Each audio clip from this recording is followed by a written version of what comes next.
Olá. Na aula de hoje nós vamos verificar como codificar as nossas gramáticas de contexto em Prolog, né, justamente para realizar o reconhecimento das sentenças válidas de uma determinada linguagem. Então, na aula passada, nós construímos duas gramáticas para realizar o reconhecimento de sentenças das seguintes linguagens. Na primeira, a gente construiu uma linguagem sobre o alfabeto AB, né, tal que a linguagem reconhecia sentenças na forma ANBN, tal que n fosse maior que zero.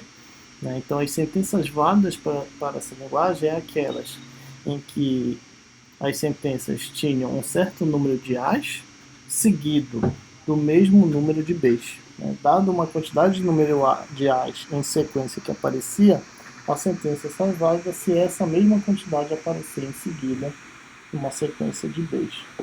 Bom, então como é que nós podemos codificar? Nós construímos a nossa gramática para realizar o reconhecimento dessas sentenças.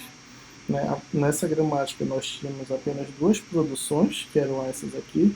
As duas produções eram de origem do não terminal S. S produzia ASB ou produzia AB.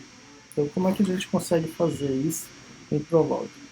Bom, há várias maneiras de fazer isso em Prolog, mas por ser um dos grandes objetivos da linguagem, né, a possibilidade da construção dessas gramáticas, o Prolog ele te dá uma sintaxe apropriada para isso. Então, basicamente, ele te permite transcrever a forma convencional, como fizemos aqui, dessas produções, ele te permite transcrever aqui no Prolog.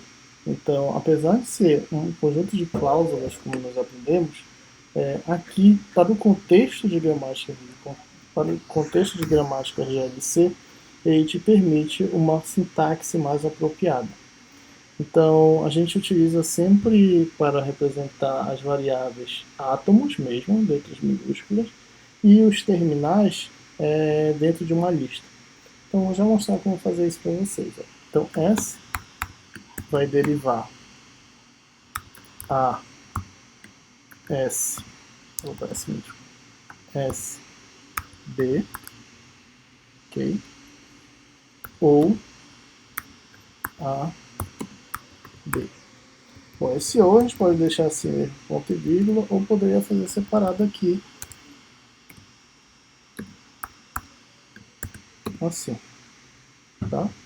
Então, S deriva a SB, ponto, ou AB. Beleza, essas são as nossas duas produções. Então, observe que com essas duas produções, né, a menor entrada de S é justamente essa lista. Aí aqui é uma conveniência, depois eu vou explicar por que temos que passar essas duas listas. Mas a gente passa assim, chama o S0, que é o nosso S, passando a sentença de entrada, AB, dentro de uma lista, né, a sentença que a gente quer reconhecer, vírgula, uma lista vazia aqui sempre. Tá? Então vamos lá, vamos rodar. Então o que ele vai dizer aqui? Que AB é uma sentença reconhecida por essa gramática. 2 A's seguido de 2 B's. AABB. Bom, o número de A's é igual ao número de B's, também é válido aqui, uma sentença reconhecida. Aqui, se ele der um true, é porque é reconhecido. Mas aqui, como a gente está usando o ou, né, e o Prolog ele funciona como backtracking, ele vai tentar todas as possibilidades e ele vai te dizer aqui que a outra que ele tentou foi falso. Tá? Então, mas esse falso aqui ele é em decorrência do backtrack que o Prolog aplica. Mas como ele achou um caminho válido dentro da derivação, então sim, essa sentença aqui é válida. Agora vamos verificar aqui quando a quantidade de A's não é igual à quantidade de B's. 2A e 2B's. Bom, nesse caso, ele vai te dizer que não, essa sentença não é reconhecida. Né? Mesma quantidade de A's e mesma quantidade de B's, mas não seguidos. Né? 3 A's e 3 B's, mas tem um A aqui no meio do B.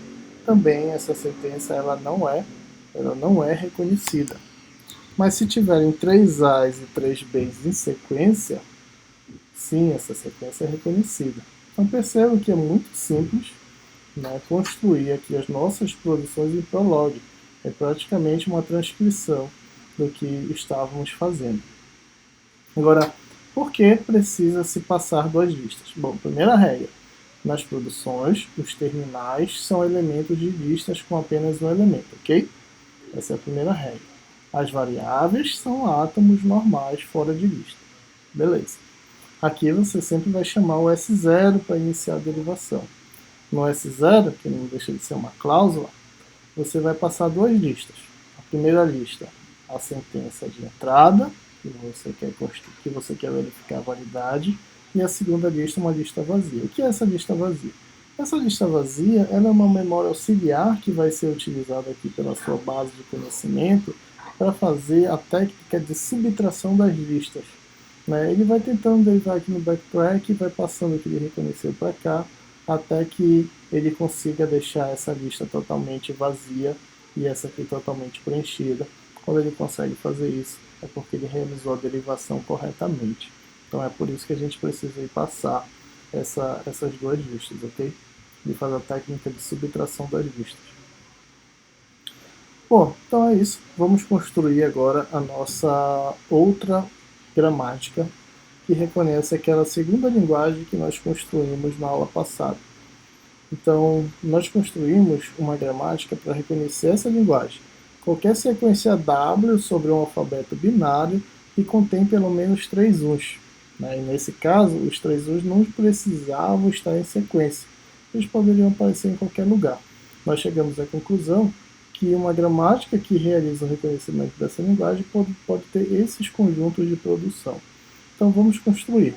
S que deriva x1, x1, x1 e x. Então vamos construir isso aqui. Então, S que deriva x1, x1, x1 e x. O x ele pode derivar 0, x. O x ele pode derivar 1 e x. E o x ele pode derivar vazio. No caso, vazio é a lista vazia. Tá? Então essas são as três produções de x que nós tínhamos construído aqui. Ó. 0x, 1x e vazio. Okay? Bom, exemplos que reconhece menor 3 uns, vamos testar esse, né? Primeiro com 3 uns. Então, o S0 é o nosso S, então a gente deve chamar aqui a cláusula S. Na lista a gente passa a sentença a ser reconhecida, 3 uns. Então, nesse caso, ele vai dizer 3 uns, sim, 3 uns é reconhecido por essa linguagem. Vamos testar mais uma. 0, 3 uns. Então, 0, 3 uns. Então, nesse caso, ele vai dizer que sim, essa é uma reconhecida, backtrack, achou um caminho inválido, mas ok. O que interessa é que ele achou um verdadeiro. Vamos testar essa aqui, 00, 11, 00, 1. 0,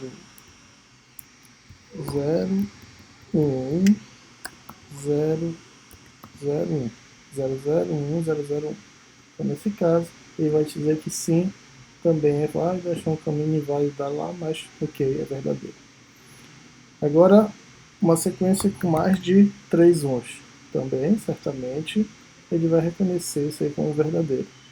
Agora, uma sequência aí tem vários caminhos, né, que ele reconhece aí como verdadeiro e vai te dando todos, bora deixar até o final aqui. Vários caminhos possíveis de derivação. Lembre, o Prolog ele trabalha com backtrack. Então, aqui nessa sequência, como há essa possibilidade dos vazios, né, a gente viu aqui na árvore de derivação, olha, na árvore de derivação a gente viu que ele explode vários x. Então, quando a gente explode esses vários x, a gente tem várias possibilidades de derivar que leve a um reconhecimento de sentença válida. O Prolog, para utilizar o algoritmo backtrack, ele vai testar todos. Então, ele viu várias possibilidades de derivação que reconhecessem essa linguagem. Então, ele vai te dar todas elas. Ok? Agora, E se tiver uma sequência com menos de 3 1s, por exemplo essa, só tem 2, o que ele vai te dizer? Ele vai te dizer que, opa, essa não é válida. Né? A sequência precisa ter pelo menos 3 1s. Ok, pessoal? Então é assim que se constrói, é praticamente uma transcrição do papel para o Prolog, é uma facilidade que o Prolog te dá para realizar a construção de gramáticas que reconheçam sentenças de uma linguagem. Ok? Então, eu queria agradecer a vocês pela participação nesse curso, espero que eu tenha contribuído com o conhecimento de vocês sobre programação e lógica, e eu vou deixar a última lista de exercícios, né, sobre construção de gramáticas em Prolog, e façam, e até o próximo curso.